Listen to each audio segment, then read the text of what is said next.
كيلو الفسيخ ب7 جنيه، دي زبد.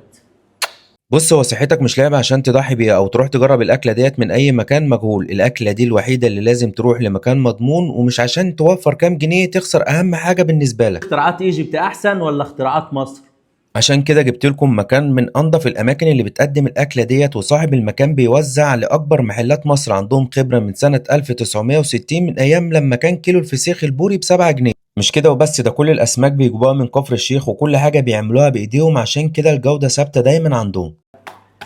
تعالوا نبدأ بالسردين. ده بعيار 24. تعالى بقى نخش على المرحومة دي. بص على الفص، ده مش دكان سعادة، ده مصنع سعادة. محدش بقى ايه يكتب يع يروح هات لك فيديوهات سوشي. وردي يا جدعان، وردي.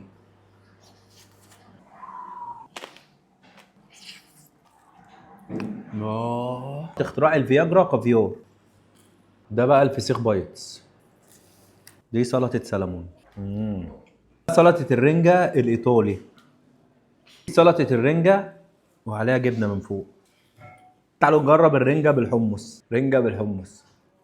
أول مرة أدوق المكر المدخن. شكل المكر اللي عامل إزاي. يعملوا مكرونة جمبري جامدة مظبوطة.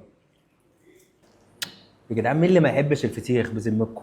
والمكان ده جديد، وهيعمل لكم خصم 20% بمناسبة الافتتاح لغاية العيد. وعنوانهم المقطم شارع محمد أبو شعر، متفرع من شارع 9 أمام نادي مصر للتأمين بجوار بيم.